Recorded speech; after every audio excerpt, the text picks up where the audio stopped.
Clarissa ingin sekali terlihat seperti Nyonya Bexborough yang memiliki kulit gelap dan mata indah, lemah lembut dan terlihat megah, tulus dan bermartabat. Memiliki rumah bergaya pedesaan, ia ingin memiliki ketertarikan pada dunia politik sebagaimana Nyonya Bexborough, padahal biasanya hanya para pria yang menyukai dunia politik. Ia juga ingin terlihat mirip secara fisik dengan Nyonya Bexborough, tapi tubuhnya terlalu kurus dan wajahnya juga sangat konyol mirip burung. Meski begitu, Clarissa adalah wanita yang pandai mengendalikan diri. Ia memiliki tangan dan kaki yang indah. Ia sering berpakaian bagus, padahal jarang mengeluarkan banyak uang untuk membeli pakaian. Ia berhenti di sebuah toko yang memajang sebuah foto berlatarkan negara Belanda. Melihat foto itu membuatnya merasa bahwa tubuh model dalam foto itu adalah miliknya. Tapi ada perasaan aneh yang menyelimutinya. Ia merasa seolah tak terlihat dan tak diketahui siapapun. Kini sudah tak ada lagi pembahasan tentang pernikahan dan upaya memiliki anak. Tidak seperti saat ia masih muda. Masa-masa itu sudah berakhir. Kini yang ada hanyalah pembahasan tentang proses menakjubkan ini di Jalan Bond, di mana ia sudah tak lagi dikenal sebagai Clarissa, tapi sebagai Nyonya Richard Dalloway. Jalan Bond membuatnya terpesona. Suasananya sangat menyenangkan pada pagi hari, dengan bendera-bendera yang berkibaran saat tertiup angin, dengan deretan toko-tokonya serta gulungan-gulungan kain wol di toko tempat ayahnya membeli baju selama 50 tahun. Itu saja, ujarnya sembari menatap dagangan milik penjual ikan. Itu saja, ulangnya sembari berhenti sejenak di jendela toko sarung tangan di mana sebelum perang dia biasa membeli sarung tangan yang bagus. Paman William tua biasa mengatakan seorang wanita akan dikenali melalui sepatu serta sarung tangan yang dikenakannya. Suatu pagi di tengah peperangan, pamannya itu mengemasi barang-barang di kamarnya dan pergi. Lantas ia berkata pada Clarissa, "Aku sudah muak." Clarissa sangat tertarik pada sarung tangan dan sepatu, tapi putrinya, Elizabeth, tak sedikit pun peduli pada kedua hal itu. Ya, Elizabeth sama sekali tak memiliki ketertarikan pada kedua hal itu. Pikirnya sembari melintasi Jalan Bond untuk pergi ke toko yang menjual bunga. Ia harus membeli bunga untuk pestanya. Elizabeth hanya benar-benar peduli terhadap anjingnya. Namun kemalangan anjing itu tak seberapa bila dibandingkan dengan Nona Kilman yang kegiatannya setiap hari hanya duduk mengunci diri di dalam kamar tidur pengap dengan sebuah buku doa. Apapun tentu lebih baik dibandingkan dari hal itu, tegasnya. Mungkin itu hanyalah sebuah fase. Sebagaimana yang dikatakan oleh Richard, sebuah fase yang dilalui oleh semua gadis. Sama halnya dengan seorang gadis sedang jatuh cinta. Itu hanyalah sebuah fase. Lalu apa yang sebenarnya terjadi pada Nona Kilman? Nona Kilman telah diperlakukan dengan buruk oleh seseorang di masa lalu. Ia telah dimanfaatkan dengan sedemikian rupa. Mungkin karena itulah ia berubah menjadi sosoknya saat ini. Padahal, kata Richard, pola pikirnya sangat kritis. Bagaimanapun Nona Kilman dan Elizabeth tak dapat dipisahkan. Mereka bahkan pergi ke komuni bersama-sama. Tidak seperti Elizabeth, Nona Kilman sama sekali tak peduli dengan bagaimana caranya berpakaian, bagaimana caranya memperlakukan para tamu yang datang untuk makan siang. Sungguh, ia tak peduli terhadap hal-hal semacam itu. Kecanduannya pada agama membuatnya menjadi seorang yang tidak berperasaan. Agama menumpulkan perasaannya. Saat berada di satu ruangan dengannya, tak akan ada waktu yang terlewati tanpa ia menunjukkan superioritasnya dan keinferioritasan orang lain. Ia akan membuat siapapun berpikir tentang betapa miskin dirinya dan betapa kayanya lawan bicaranya. Ia akan menceritakan bagaimana ia hidup di perkampungan kumuh tanpa bantal, kasur, tempat tidur, karpet, atau apapun itu. Ia akan mengungkapkan keluhannya tentang bagaimana ia telah dikeluarkan dari sekolah selama masa perang. Sungguh, ia adalah makhluk malang yang tersakiti.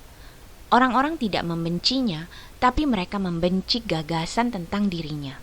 Banyak yang menduga bahwa Clarissa menyukai Nona Kilman, tapi tidak, mereka salah. Clarissa tak pernah menyukai Nona Kilman. Monster di dalam dirinya selalu bangkit tiap kali melihat Nona Kilman. Kebenciannya pun semakin menjadi dengan penyakit yang dideritanya. Penyakit itu membuat kulitnya melepuh dan melukai tulang punggungnya. Sekarang Clarissa malah jadi teringat dengan penyakitnya. Omong kosong, dia berteriak pada dirinya sendiri. Seraya mendorong pintu ayun milik si pemilik toko bunga mulberry. Dia masuk dengan sosoknya yang ringan, tubuhnya tinggi, dan posturnya yang sangat tegak. Kedatangannya segera disambut oleh Nona Pim dengan wajahnya yang menyerupai kancing. Tangan Nona Pim selalu berwarna merah cerah, seolah baru saja dicelupkan ke dalam air dingin yang dipenuhi bunga-bunga.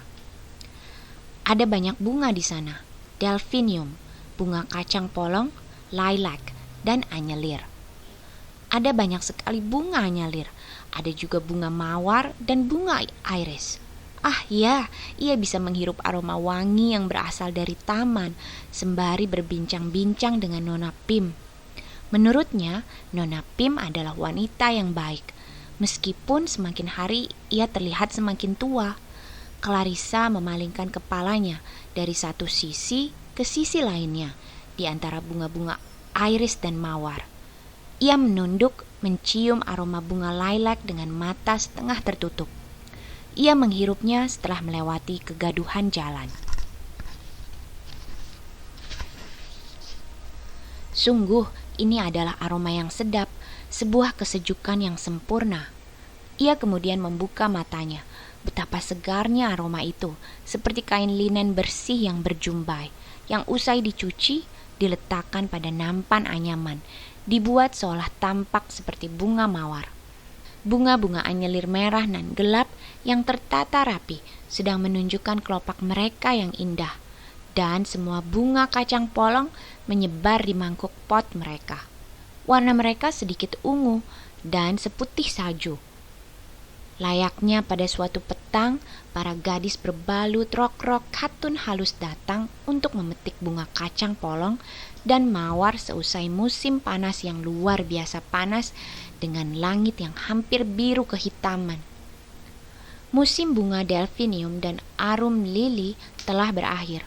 Sekarang adalah waktu yang tak pasti bagi bunga-bunga mawar, anyelir, iris, dan lilac untuk bersinar dan merekah dalam balutan warnanya yang putih, ungu, merah, dan oranye tua. Betapa Clarissa mencintai ngengat abu-abu keputihan yang berputar-putar di atas bunga evening primrose. Ketika ia melintasi guci-guci bunga dengan Nona Pim, ia malah bicara pada dirinya sendiri, seolah keindahan ini, aroma ini, warna ini yang disukai oleh Nona Pim merupakan sebuah gelombang yang dibiarkannya mengalir di atas kepalanya untuk mengatasi semua kebencian. Lantas, gelombang itu mengangkatnya tinggi dan semakin tinggi saat terdengar bunyi tembakan yang sangat kencang di jalanan luar sana. Lagi-lagi terdengar bunyi ledakan. Mobil-mobil itu, kata Nona Pim. Ia berjalan menuju ke jendela untuk melihat apa yang sedang terjadi. Lantas kembali dan tersenyum sambil meminta maaf, seolah bunyi ledakan yang mengagetkan itu adalah salahnya. Tangannya penuh dengan bunga kacang polong. Ledakan dahsyat itu mengejutkan Nyonya Dalloway dan membuatnya melompat. Nona Pim merasa iba atas apa yang terjadi pada sebuah mobil yang melesat ke sisi trotoar tepat di seberang jendela toko mulberry. Orang-orang yang lewat berhenti dan melihat kejadian itu. Mereka hanya memiliki sedikit waktu untuk melihat wajah di balik kain pelapis berwarna abu-abu. Sebelum tangan seorang laki-laki menarik orang yang wajahnya sulit terlihat itu. Dan tak ada yang bisa dilihat kecuali selembar kain abu-abu. Namun desas-desus segera beredar dari jalan Bond menuju jalan Oxford. Sampai pada akhirnya desas-desus itu sampai di toko parfum Atkinson dan sisi lainnya. Desas-desus itu lewat begitu saja, tanpa ada yang tahu kebenarannya, seperti awan yang bergerak begitu cepat. Namun sekarang sebuah misteri telah menyapu mereka dengan sayapnya. Mereka telah mendengar suara dari pemimpin mereka, sebuah semangat keagamaan tersiar lewat matanya dan bibirnya yang menganga lebar. Namun tak seorang pun tahu wajah siapa di balik kain pelapis abu-abu itu. Apakah itu pangeran dari Wales? Sang ratu ataukah perdana menteri? Wajah siapakah itu? Tak ada seorang pun yang tahu. Dengan gulungan pipa timah di lengannya, Edgar J. Watkins berkata dengan sangat jelas dan dengan gaya humornya, "Itu tadi sang perdana menteri." Septimus Warren Smith yang sadar bahwa ia tak bisa melewati kerumunan orang itu mendengar ucapan Edgar. Septimus Warren Smith berusaha kira-kira 30 tahun, wajahnya pucat, hidungnya mancung menyerupai paruh burung. Ia mengenakan sepasang sepatu coklat dan mantel lusuh, dengan mata berwarna coklat kemerahan. Sorot matanya selalu menunjukkan ketakutan, membuat siapapun yang melihatnya akan merasa khawatir. Semua orang diam. Getaran mesin mobil terdengar seperti denyut nadi yang berdetak tak beraturan di seluruh tubuh. Cahaya matahari menjadi sangat terik karena memantul di kaca mobil yang berhenti di luar jendela toko Mulberry. Wanita-wanita tua membuka payung mereka yang beraneka warna, hijau dan merah. Dan ketika dibuka, payung-payung itu mengeluarkan bunyi letupan kecil. Nyonya Dalloway berjalan menuju jendela dengan tangan penuh bunga kacang polong. Ia memandang keluar dengan wajah merah mudanya dan pandangan menyelidik. Semua orang memandang mobil itu, begitupun Septimus. Anak laki-laki bersepeda bermunculan, membuat jalan menjadi macet. Muncul pola aneh yang menyerupai sebuah pohon, pikir Septimus. Dan gambaran yang bertahap ini menjadi satu kesatuan di depan mata Septimus. Seolah sebuah kengerian muncul dan hendak menakutinya.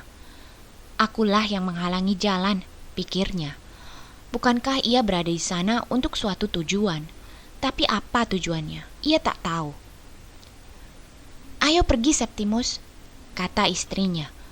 Ia adalah seorang wanita bertubuh mungil, dengan mata lebar dan wajah pucat yang berbentuk lancip. Namanya Lucrezia, dan ia berasal dari Italia. Mereka telah menikah selama 4 atau 5 tahun sekarang. Lucrezia tak tahan untuk tidak melihat mobil dengan pola pohon di tirainya.